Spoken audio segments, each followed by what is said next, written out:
사람이 만들어주는 그 확률을 이렇게 보니까요, 이 난자와 정자가 만나서 이 사람이 만들어지잖아요. 난자가 이게 40만 개 중에 하나가 결합이 됩니다. 40만 분의 1이에요. 또 정자는 3억 개의 정자가 있습니다. 3억 분의 1, 40만 분의 1 곱하기 3억 분의 1, 3억 분의 1 하면은 확률은 120조 분의 1입니다. 대단하지 않나요? 여러분, 120조 분의 1의 확률을 뚫고서 이렇게 되어진 귀한 하나님의 사람입니다. 또 70억의 인구 중에 여러분은 유일한 사람입니다. 행성이 7천만 개의 행성이 있는데요, 그 중에 지구라는 곳에 여러분이 존재하는 유일무이한 귀한 존재입니다.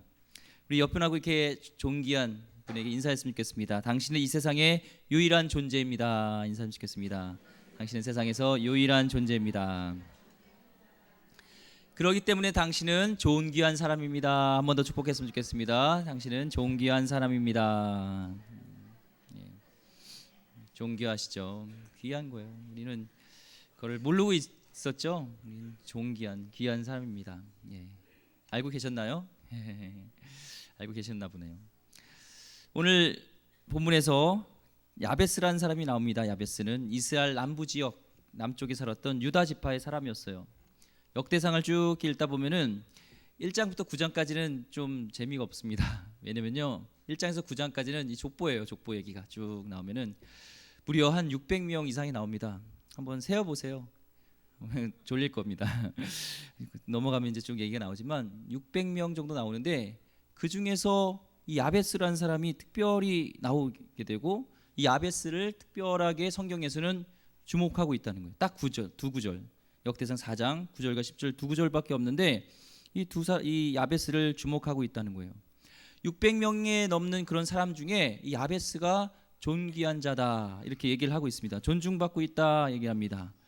왜 하나님은 이 야베스를 특별하게 구별하셨을까? 어떤 일을 했기 때문에 이 4,000년이 넘는 지금까지 그의 이름이 보존되어져 있고 우리가 성경을 읽을 때 그를 이렇게 읽게 되고 알게 되는지 한번 봤으면 좋겠습니다. 그럼 보통 사람보다 그 이상의 삶을 살았던 사람입니다. 오늘 9절에 보면은 야베스는 그의 형제보다 귀중한 자다 얘기를 합니다. 다른 형제들도 많이 있었지만 귀중한 자다, 다른 말로 하면 특별한 사람이다 얘기를 합니다. 야베스의 삶이 다른 형제보다 귀중하게 그렇게 삶을 살았던 그 비밀의 원리가 세 가지가 오늘 말씀에서 한번 찾아보려고 합니다. 첫 번째는요, 그 비밀은요, 커다란 포부를 갖고 있었다는 거예요. 이 야베스는 다른 형제보다 존귀했던 이유는 커다란 포부를 갖고 있었어요. 다른 형제들은 그냥 평균적인 삶, 거기에 만족하고 살았다면 이 야베스는 그거에, 그 삶의 평범한 삶에 만족하지 않았다는 것입니다. 10절 말씀에 내게 복을 주시려거든 그냥 주지 마시고 더 넓은 지역을 주시고요, 하나님 제게 복 주세요, 저에게 땅을 더 넓혀 주세요 하면서 하나님 더 하는 것이죠. 하나님은 복을 주시는 분이라고 믿었고 그분에게 계속적으로 간구하면서 나가는 것을 보게 됩니다. 오늘날 우리에게 있어서 문제는 뭐냐면 우리는 생각 없이 살아간다는 거예요. 목표가 없이 그냥 계획 없이 살아간다는 것이 우리에게 문제입니다. 그냥 살아가는데 바빠서 삶에 쫓기다 살다 보다 보니까 그렇게 살다 보니까 목표도 없고 내가 왜 여기서 살고 있는지 커다란 포부도 없었어요. 근데 야베스는 커다란 포부를 갖고 있었다는 것입니다. 평범한 삶의 이상을, 평균 이상의 삶을 사는 첫 번째 원리는 바로 커다란 포부를 가져야 된다는 것입니다. 우리가 목표를 갖지 않으면 우리는 멈춰요. 목표가 있어야지 이렇게 나가죠. 그런 말이 있잖아요. 호랑이를 보고 그려야지 고양이라도 그릴 수 있다는 거예요. 고양이부터 그리면 쥐새끼밖에 못 그려요. 그러니까 큰 포부와 목표가 있어야 된다는 거예요. 하나님은 우리의 인생의 목적을 갖고 계십니다. 아멘. 120조 분의 1 확률을 갖고 있는 우리가 우연으로 이렇게 태어날 수 없다는 거예요. 분명 하나님의 계획과 큰 목표가 있는데 우리가 그것을 모른다는 것이죠. 우린 지금의 삶보다 미래를 보시고 우리는 미래를 보면서 포부를 갖고 그런 마음으로 심어야 된다는 거예요. 갈라디아서 6장 7절 말씀 읽어보겠습니다. 갈라디아서 6장 7절 말씀. 갈라디아서 6장 7절 말씀이요. 스스로 속이지 말라. 하나님은 업신여김을 받지 아니하시나니 사람이 무엇으로 심든지 그대로 거두리라 말씀하고 있습니다. 그래서 심어야 되는 거예요. 하나님이 나를 크게 쓰실 인물이야 하면 심어야 되죠. 물질도 심어야 되고 계속적으로 심어야 돼요. 하나님은 우리 기름교회를 통해서 우리 지역사회와 한국교회와 열방에 복을 주시길 원합니다. 진짜 믿습니까? 그러면 심어야 되는 거예요. 지금부터 우리 지역사를 위해서 나만 위한 것이 아니라 우리 교회만 하는 것이 아니라 심고 한국교회를 위해서 열방을 위해서 계속적으로 심어야 돼요. 성령이 너희가 임하시면 너희가 권능을 받고 예루살렘과 온 유대와 사마리아와 땅끝까지 이르러 내 증인이 되리라 말씀하셨던 것처럼 성령께서 원하시는 것은 우리 교회에 머무르는 게 아니에요. 제자들이 머물러 있으려고 할 때는 나중에 하나님이 흩으셨잖아요. 핍박을 통하여서 강제로 나가시기 전에 우리가 마음을 밖으로, 우리 포부가 밖을 향해서 크게 하나님의 비전으로 봐야 되는 것이죠. 예루살렘은 어떻게 보면 이 지역사회가 될 수 있습니다. 또한 유대는 또 한국교회가 될 수 있고요. 또한 더 나아가서 저 열방을 향해서 계속적으로 나가야 되는 거예요. 이번에 우리 그죠 사랑의 바자회, 이웃사랑 바자회를 해서 또 우리 김치도 잘 한 것을 이웃사랑 잘 나눴습니다. 5kg 이상 상자를 해서 이웃들에게 나눠주고 또 지역 주민들에게 또 지역 주민 센터라든지 뭐 관공서에게 우리 또 이게 뭐죠? 그거 나눴습니다. 그리고 나누기도 하고 또 이번에 분재 우리 중고등부가 열심히 한 여름 준비했던 우리 임정열 죄송합니다. 임성열 장로님 여기 계신데 가끔 좀 헷갈려요. 우리 임정열 집사님이 주축을 해서 우리 중고등부 또 사역자분 또 우리 목사님 또 청소년 다 했던 것들이 수익금이 나왔어요. 그래서 그걸 우리 장로님들이 목사님이 원하는 기도하시면서 우리 선교사님에게 보냈으면 좋겠다 하는데 12월 달 이제 기도 제목을 선교사님을 봤는데 선교사 훈련원 있죠. 우리 교단 선교사 안식관이 있어요. 개양센터예요. 저희도 있었는데 전 세계에서 이제 지치시고 또 아프시고 또 안식년이 돼서 한국에 돌아와서 쉴 수 있는 공간인데 선교사님들이 참 외로워요. 한국에 오면은 집도 없고 그렇잖아요. 근데 그곳에 그 이불 세트가 12세트가 필요하대요. 근데 기도하는데 그 마음이 감동이 되더라고요. 우리 장로님한테 저 이런 마음이 있는데 우리가 후원하면 어떨까요? 하니까 장로님들이 다 허락해 주시더라고요. 우리 성도님도 괜찮으신가요? 그래서 우리 후원하기로 했습니다. 그렇게 우리가 마음이 열방을 향해서 밖을 향해서 포부를 갖는 거예요. 작은 것 같지만 그것부터 시작되어서 나갈 때 우리가 하나님 평균의 삶을 살 수 있고요. 우리 교회가 평범한 교회가 아니라 비범한 교회가 될 줄 믿습니다. 이 야베스는 그런 커다란 포부를 갖고 하나님 내 지경을 넓어주세요. 넓혀주세요. 그러면 그런 넓은 마음을 가지시고 우리가 심어야죠. 선교사님들 위해서 가난한 이웃을 위해서 어떻게든 우리 시간과 물질을 심어야 될 줄 믿습니다. 우리가 먼데한 포부를 갖지 못하는 이유가 있어요. 그 이유가 뭐냐면은 두려움과 겸손을 혼동해요. 두려움과 겸손을 목사님 뭐라 하면 어떻게 감히 제가 그것을 할 수 있겠어요. 겸손하다고 생각하는데요. 이건 겸손이 아니라 두려움입니다. 우리 가운데 믿음이 있고 진정으로 겸손한 사람은 목사님 저는 힘이 없습니다. 하지만 하나님이 도우시면은 그 일을 할 수 있습니다. 하나님이 축복하시면 그것을 할 수 있습니다. 나 혼자서는 할 수는 없지만 하나님이 도우시면 할 수 있습니다 라는 거죠. 우리 학생들한테는 I can do everything through him who give me strength 하면서 막 영어로도 얘기를 하면서 능력 주신 자 안에서 내가 능치 못할 일 없습니다 라는 거, 그게 진짜 겸손이에요. 이제 총회가 있고 내년에 이제 뭐 여러 가지 임원들을 하려고 하는데 막 발 빼려고 하시죠. 절대 발 빼지 마시고요. 목사님 제가 어떻게 해요? 하실 수 있습니다. 왜? 하나님이 함께 하시면 하잖아요. 그래서 두려움과 겸손을 혼동하면 안 돼. 그건 두려움이에요. 두려움은 내려놓으시고 겸손은 하나님께 나가시기 바랍니다. 또한 게으름과 자족을 혼돈하게 되는 거예요. 빌립보서 4장 11절 말씀에 바울이 내가 궁핍함으로도 말하는 것이 아니라 어떠한 형편에든지 나는 자족하기를 배웠노라 하면서 목사님 여기 자족하라고 했잖아요. 그러니까 나는 만족하면 살아야죠. 어떤 목표도 필요 없어요. 그냥 오늘 하루 살아요. 오늘 그래 먹고 사는 것에 만족해요. 이게 자족이 아니라는 거예요. 목표를 세우지 말라는 것이 아니라 미래에 대한 소망을 갖되 기뻐하면서 그 일이 그대로 되지 않아도 하나님, 비록 내가 꿈꿨던 것들, 주신 비전이 다 실현되지 않았어도 저는 주님으로 기뻐합니다. 주님으로 행복합니다. 이 자족을 얘기하는 거지, 그냥 오늘 하루 그냥 목표 없이 그날 먹고 사는데 만족하라는 게 아니에요. 만약에 어린아이가 있을 때, 저희도 어린아이였지만 그 아이가 어린이집을 다니고 있어요. 그런데 엄마, 아빠, 저는 이제 어린이집으로 만족하는 법을 배웠어요. 더 이상 진학은 필요 없어요 하는 것은 게으름입니다. 그래서 혼돈과 자족을 우리는 이렇게 혼동하면 안 돼요. 그래서 계속적으로 게을르지 말고 포부를 가지고 나가야 합니다. 또한 우리의 작은 생각들이 있습니다. 저는 저의 작은 방법으로 하나님을 섬기고 싶어요. 이게 바로 지금 내 모습이고요. 하나님은 이렇게 저를 만드셔서 전 부족해서 연약해서 아무것도 능력이 없어서 안 돼요 이렇게 얘기할 수 있지만, 그럼 성장하지 않는 탓을 하나님께 돌리지 마세요. 하나님이 날 그렇게 만들었어요. 저는 말도 잘 못하고요. 안 돼요.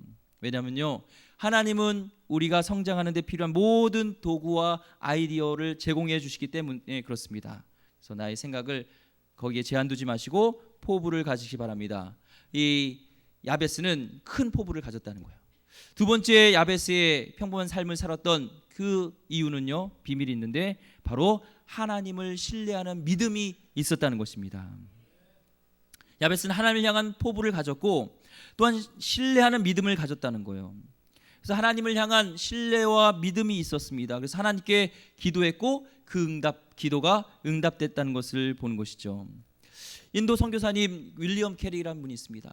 그때는 선교하기도 어려운 그런 상황 가운데 그는 이렇게 얘기를 했어요. 하나님을 위한 위대한 일을 시도하라. 그리고 하나님으로부터 위대한 일을 기대하라 얘기를 했습니다. 하나님을 향한 위대한 일을 시도하고 또 하나님께서 함께 하실 것을 우리는 기대해야 되는 것이죠. 그래서 하나님이 하실 것들을 신뢰하면서 기대해야 되는 거예요. 위대한 일을 할 수 있게 해서는 하나님을 신뢰해야 됩니다. 하나님을 신뢰하십니까? 하나님을 기대하십니까? 예, 신뢰하고 기대해야 돼요.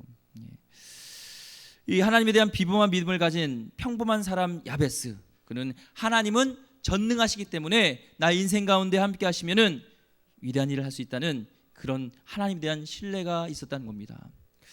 저도 어느 순간 저희 삶과 저희 배경과 환경을 보면은 굉장히 이렇게 좀 뭔가 큰 목회를 못할 것 같은 그런 마음이 드는 거예요. 그런 마음이 드는 거예요. 근데 말씀을 보고 기도하고 설교하는데 그런 하나님이 순간 믿음을 주시더라고요. 그래서 그래, 난 부족해, 연약해. 하지만 하나님은 위대하시지. 그래서 하나님이 쓰시면 되는 거 아니야? 그러면서 제가 설교 가운데 그런 믿음을 선포한 적이 있어요. 저는 부족한데요, 하나님이 쓰시기면은 큰 일을 할 수 있죠. 예, 그래서 큰 교회, 우리 기름교회로 오셨잖아요. 모았잖아요. 예. 그러니까 하나님은 위대하세요. 하나님을 신뢰하세요. 이 야베스는 자기를 신뢰한 것이 아니라 하나님을 신뢰했다는 것이죠. 그래서 잠깐 본문에서 우리 알 수 있는 흥미로운 것은요, 야베스는 어떤 능력과 재능과 은사가 많이 있었을까요? 그런 정보가 없어요. 그러니까 부자였거나 어떤 교육을 많이 받았다는 말도 없어요. 근데 그는 비범한 믿음을 가진 평범한 사람이에요. 평범한 사람, 여기 있는 우리와 같이 어떻게 보면 더 평범한 사람인데 그에게 특별한 것은 하나 있는 것은 비범한 믿음이었다는 거예요. 아, 이게 중요하구나. 비범한 믿음이 중요한 거예요. 이거는 가질 수 있잖아요. 삶이 어떠하든지 이거는 모든 자에게 하나님께 주시는 거잖아요. 믿음을 가지는 거잖아요. 하나님 안에서요. 하나님이 필요한 능력을 주실 것입니다. 하나님이 능력 있는 자가 아닌 하나님 쓰신 사람은 평범하지만 하나님을 신뢰하는 사람, 거기에서 순종하는 사람이라는 거예요. 그래서 하나님께 필요한 사람은 ability, 능력 있는 사람이 아니라 availability, 유용한 사람을 쓰신다는 거예요. 편한 사람을 쓰잖아요. 저도 그래요. 가까이 두고 싶은 사람은 이렇게 편한 사람이에요. 뭐 시킬 때 이렇게 부르면, 심부름 시킬 때 집에 자녀들이 있죠. 그러면은 시키는 사람은 꼭 시키지 않아요? 왜 그래요? 유용하니까, 편하니까. 마찬가지, 하나님은 능력이 없는 분이 아니에요. 능력은 하나님이 계세요. 우리가 아무리 능력이 뛰어나봤자 하나님보다 능력이 뛰어나겠어요? 안 그렇죠. 우리는 유용함이에요. 하나님이 쓰시겠으면 예, 알겠습니다. 예, 아멘 하겠습니다. 이게 중요한 거예요. 우리에게 필요한 건 야베스는 그런 은사와 능력이 없었지만 그냥 그거 하나 평범한 사람이지만 비범한 믿음. 하나님은 할 수 있고 거기에 대한 순종하겠습니다. 뭐든지 말씀하세요. 이거예요. 그다음 그에 대한 그는 약점이 있었어요. 약점. 그 이름이 뭐예요? 야베스란 뜻이 뭔지 아세요? 고통이에요. 고통. 야베스야 이렇게 부르면은 고통아 부르는 거예요. 어렸을 때부터 고통아, 아유 고통스러우네, 고통해, 고통. 이름만 들어도 고통스럽지 않나요? 얼마나 절망적이에요. 이름이 고통이라고 생각해 보세요. 아마 그 이름을 이렇게 지은 이유가 있을 거예요. 그는 아마 그가 태어나기 전에 뭔가 고통이 있었죠. 원치 않았던 자식일 수도 있고요. 또한 부모로부터 사랑을 받지 못했고 엄마가 임신을 한 동안 아빠가 버리고 도망갈 수도 있고, 또한 그때 아기가 태어날 때쯤 야베스가 태어날 때 아빠가 먼저 떠난 거예요. 세상을. 또한 경제적인 못간 파탄이 일어났든지 뭔가 그런 이 태어날 때 그 배경이 안 좋았다는 거예요. 고통이 있었다는 거예요. 그래서 이름을 고통인 야베스라고 여기를 줬습니다. 혹시 우리가 삶 가운데 나는 하나님이 날 원해서 난 게 아니라 우리 부모님이 날 실수로 낳았어요, 아니 부모님 나를 버렸어요, 이럴 수도 있지만 우리는 우연이 아니라 하나님께서 우리를 계획하셨어요. 시편 139편 16절 말씀에 한번 읽어볼까요? 시작. 내 형질이 이루어지기 전에 주의 눈이 보셨으며 나를 위하여 정한 날이 하루도 되기 전에 주의 책에 다 기록되었나이다. 부모님은 우리를 실수로 낳을지 모르지만 하나님은 우리가 형질이 이루기 전에, 이미 태 속에 이르기 전에 우리를 계획하고 계셨고 하나님 우리를 향한 놀라운 계획을 갖고 계셨다는 거예요. 예. 그럼 불려질 때마다 이 야베스는 정말 불행하고 남들에게 고통을 안겨주는 것에 대한 굉장히 그런 힘듦이 있었을 거예요. 그런데요, 이 약점을 잘 다루면 강점이 될 수 있다는 거예요. 우리 야베스는 자기가 고통 속에 있었고 고통이라는 그런 저주스러운 삶의 배경이 있었기 때문에 하나님께 나갈 수 있었고, 하나님 저 이런 삶 싫어요 하면서 하나님께 나가서 결국에는 그 삶을 바꾸는 그 일들이 있었다는 것이죠. 약점을 잘 다루면 강점이 됩니다. 그 사람의 비전과 꿈을 이뤘던 사람들 보면 그 상처가 있었던 그 약점을 잘 다뤄서 그것이 빛이 됐던 것을 보게 돼요. 전에 그 홀트 아동복지에서 이렇게 나와서 뭔가 이렇게 홍보도 하고 후원도 받는 그런 걸 제가 있었거든요. 근데 거기에 홍보 대사가 박요한 목사님이세요. 이 찬양 사역자입니다. 찬양 잘하시고 얼굴도 굉장히 잘생기셨는데 그분이 이제 막 그런 찬양 사역을 하고 막 그래요. 그리고 홀트 아동복지에 대해서, 근데 홀트 아동복지가 이제 그 고아 있잖아요. 머리 고아들을 다시 걷어서 이렇게 입양해주고 이런 일들을 하거든요. 6.25 때 그 전쟁 고아가 시작했던 것이 홀트 아동복지인데 이제는 한국이 다른 나라를 섬기는 그런 일들을 하고 있습니다. 근데 거기에 이제 박유한 목사님이 간증을 하고 찬양할 때 너무나 이렇게 밝으시고 얼굴도 잘생기시고 찬양도 잘해서 평범한 분인 줄 알았어요. 근데 그분이 어렸을 때 버림을 받은 거예요. 나중에 알게 됐는데 38년 만에 엄마를 만났어요. 이런 일이 드문데 만나게 됐다는 거예요. 근데 나중에 보니까 엄마가 미혼모였고 정말 그런 어려움 상황에서 버릴 수밖에 없는, 그러면서 평생을 38년 동안 그런 고통 속에서 내가 하는 데마다 일이 잘 안 되는 것은 내가 자녀를 버렸기 때문에 라는 그 죄책감 속에서 엄마가 살았더라고요. 그래서 그걸 만났을 때 껴안는데 이미 하나님께서 주시는 성령 속에서 이 박유한 목사님이 용서함을 주셔서 저 엄마 평생 동안 원망한 적 한 번도 없어요 하면서 그걸 껴안으면서 웃으면서 막 그런 고백을 하더라고요. 그러면서 하나님이 그런 고아들을 위로하고 그런 일들을 하게 되는 것은 그의 약점, 그의 상처를 잘 하나님께서 만져주시니까 오히려 그것이 강점이 되더라는 거예요. 야베스는 그의 약점이 결함이 있었지만 하나님께서 만지시니까 복된 자가 됐던 것처럼 여러분의 약점이 무엇인지 모르지만 그 약점을 하나님께 내어 맡기고 나갈 때 강점이 될 줄 믿습니다. 아멘. 마지막 세 번째, 야베스 삶의 비범한 그 삶을 살았던 그 비밀은요, 기도의 생활이 있었다는 거예요. 첫 번째는 넓은 포부가 있었고, 두 번째는 하나님에 대한 신뢰가 있었고요, 세 번째는 기도의 생활이 있었다는 겁니다. 성경 안에서 야베스는요, 존귀한 이름으로 불려지게 된 것은 그의 기도 때문이에요. 요 9절과 10절은 하나님께 바라는 기도예요. 하나님, 내가 원컨대 나 지경을 넓혀 주십니다. 저 복 주세요. 넓혀 주세요. 이걸 계속 바라는 건 기도 딱 2절입니다.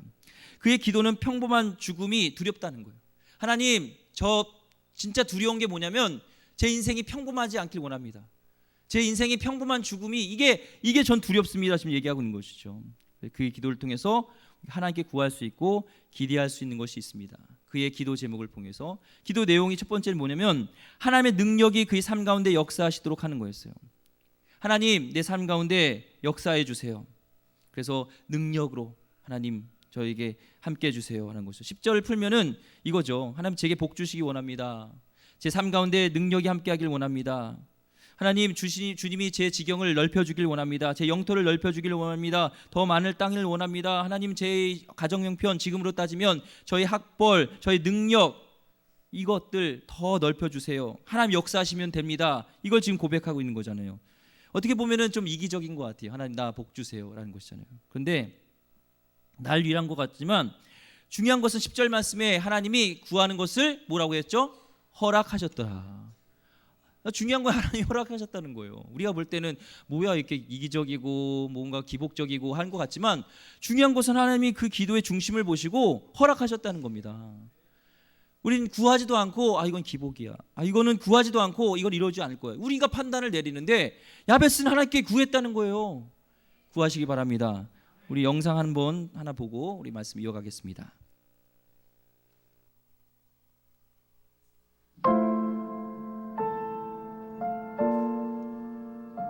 내가 살고 있는 것이 리무르, 티뷰, 티밭이에요. 내가 지금 걸어가잖아요. 그러면 아래에서 이 꼬마들이 나를 올려다봅니다.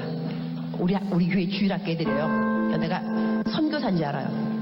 내 이름이 유니스니까 내 이름을 불러요. 아래에서 나를 올려다보면서 내가 지나가면 이렇게 불러요.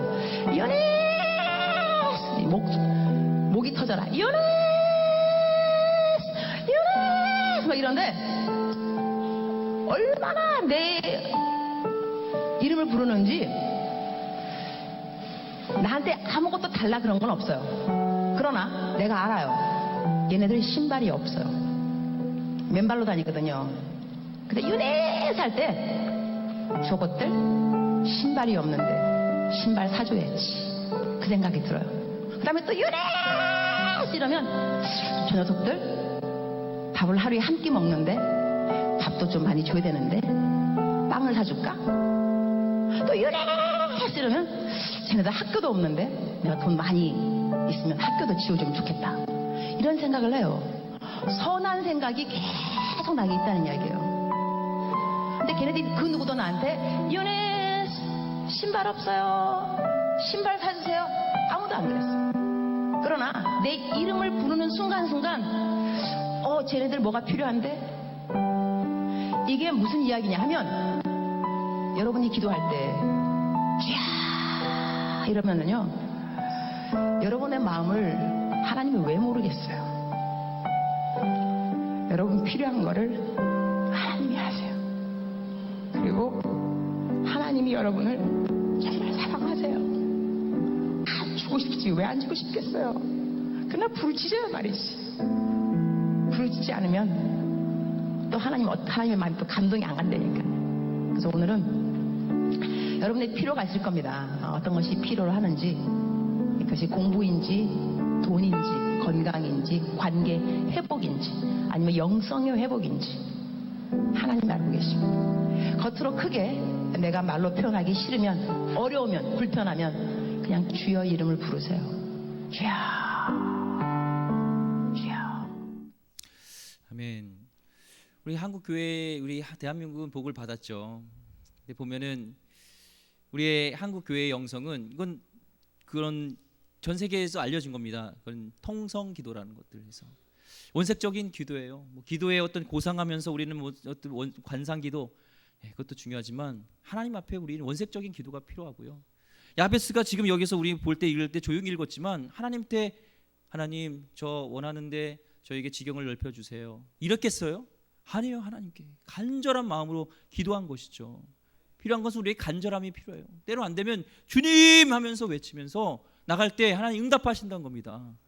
여러분은 한번 그렇게 하나님께 한번 매달려 봤으면 좋겠어요. 오늘 야베스가 하나님 아니면 안 된다는 그런 결단으로 하나님께 나갈 때 오늘 90절 말씀에 하나님이 허락하셨대잖아요. 우리가 이미 부정적인 생각을 가지고 이미 안 이루어질 거야, 이런 너무나 확신 속에 기도를 하고 있다는 거예요. 하나님께, 주님 왜 하나님께서 들어주지 않겠습니까? 하나님 왜 좋은 자녀에게 좋은 것을 주지 않겠습니까? 아버지의 마음을 우리가 보면서 하나님께 우리 좀 원색적으로 기도했으면 좋겠어요.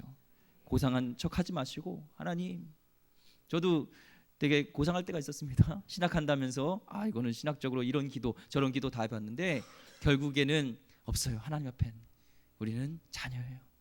하나님 앞에 하나님 부족한 자예요.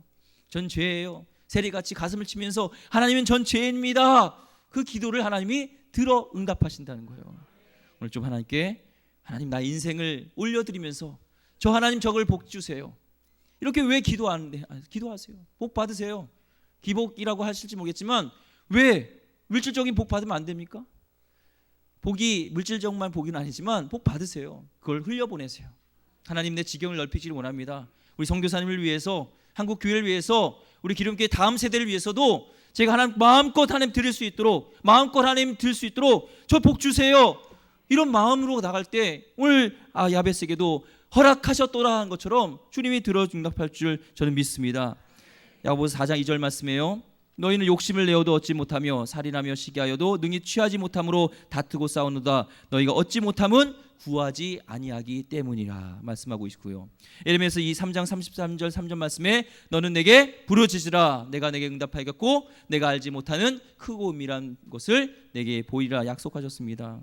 우리는 말씀을 붙들고 기도하는 거예요. 다른 거 보지 마시고 약속 붙들고, 하나님 구하는 자에게 주신다고 했잖아요. 하나님 은밀한 것을 보신다고 했잖아요. 하고 갖고 나가는 것이죠. 그의 기도는 하나님께 간절한, 나의 지경을 넓혀달라는 간절한 기도였고요. 두 번째는 삶 가운데 함께 하신달라고 기도했어요. 오늘 보면은 10절 말씀에 주의 손으로 나를 도와달라고 했어요. 주의 손으로 나를 도우사. 하나님 나와 함께 해달라는 것이죠. 주의 손이 나와 함께 해달라고. 나의 땅이 넓어지고 지경이 넓어지고 그럴 때 주님이 함께 하셔야 함을 알았어요. 아무리 땅이 넓어지고 아무리 지경이 넓어져도 주님이 함께 하시지 않으면 그것은 축복이 아니라는 것을 알았습니다. 뿌리 깊은 영성을 제가 책을 보면서 하나님 나라를 추구하는 사람 많다는 거예요. 그런데 하나님 나라를 추구하다 보니까 그곳에 하나님이 없어요. 하나님 나라를 위해서 일하는 사람 많지만 하나님을 통해서 하나님과 함께 일하는 사람은 없다는 겁니다. 진짜 중요한 것은 하나님 내 뜻대로 막 복을 주시는 것이 아니라 그 가운데 주의 손이 함께 할 때 주님의 뜻대로 하나님 내 가기를 원합니다. 하나님 그것이 축복인 것이죠. 두 번째 간구했던 것은 나 삶 가운데 함께 해달라는 것이었고요. 세 번째 그가 구했던 것은 10절 말씀에 나로 환난을 벗어나게 해서 근심이 없게 해달라고 얘기를 했습니다. 왜 기도를 했습니까?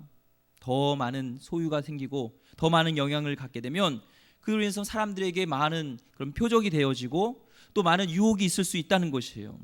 그럴 때 마귀의 공격이 있고 유혹이 있을 때 하나님 이것에서 내가 벗어나게 되길 원합니다. 믿음을 갖고 거기까지 기도했다는 것이죠. 우리는 사람을 두려워하지 마시고 하나님을 두려워야 될 줄 믿습니다.